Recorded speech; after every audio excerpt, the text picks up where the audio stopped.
They say silence is empty, but that night, silence was full of breathing that wasn't mine, full of whispers that didn't belong to the living, and full of a shadow that moved even when nothing else did. My name is Daniel, and for years I kept this story buried because some memories don't fade, they wait.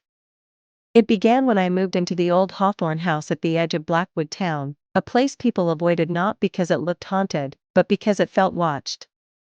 The house stood alone, swallowed by fog and dead trees, its windows dark like eyes that refused to blink. Locals warned me, their voices dropping whenever the house was mentioned.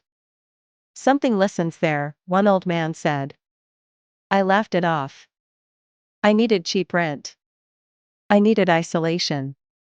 I didn't know isolation was exactly what it wanted. The first night was quiet, too quiet. No insects. No wind. Just a pressure in the air, like the house was holding its breath. Around 2:17 a.m., I heard it for the first time, a whisper, low and broken, slithering through the walls like smoke. It wasn't a word. It was almost a word. My name. I sat up, heart hammering, telling myself it was pipes, old wood settling, imagination. But then the whisper came again, closer this time, from inside the room. The corner near the closet was darker than the rest, unnaturally so, like light refused to exist there. And in that darkness, something shifted. Not stepped. Not moved. Shifted. As if reality itself bent around it. Over the next days, the whispers became routine. They followed patterns, always at night, always when I was alone, always just quiet enough to make me question my sanity. I started losing sleep. Then I started losing time. I'd wake up in different rooms. Lights on. Doors open. Mud footprints leading nowhere. And always, in mirrors, just for a second too long, I'd see a shadow behind me that didn't match my shape. I began researching the house. Old records. Missing persons. Unsolved deaths. Every resident before me had either vanished or gone mad. One journal, written by a woman named Eleanor Hawthorne, chilled me to my core. She wrote of a listener in the dark, a presence that fed on secrets, regrets, and fear.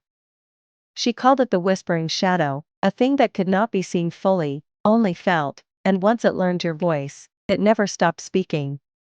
The night it revealed itself, the power went out. No moon.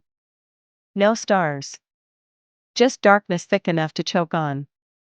The whispers became screams, dozens of voices layered together, crying, begging, accusing.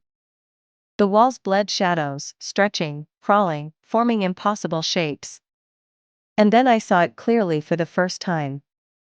It wasn't tall or monstrous like in movies. It was wrong in a quieter way, a human-shaped absence, like someone erased a man from reality and left the outline behind. Its face was empty, yet I felt it staring directly into my thoughts, peeling memories from my mind like skin. It spoke in my voice. It confessed my sins. It reminded me of things I never told anyone. And when it touched me, not physically, but inside, I understood the truth. The whispering shadow doesn't kill. It replaces. I ran. I left everything behind. The house still stands, waiting. Sometimes, late at night, when the room is silent and the shadows stretch just a little too far, I hear a whisper say my name, not from outside, but from my own mouth. And if you're listening to this, if the room around you suddenly feels heavier, if the darkness seems closer than it should be, don't turn around. Because once the whispering shadow knows you heard it, it's already listening.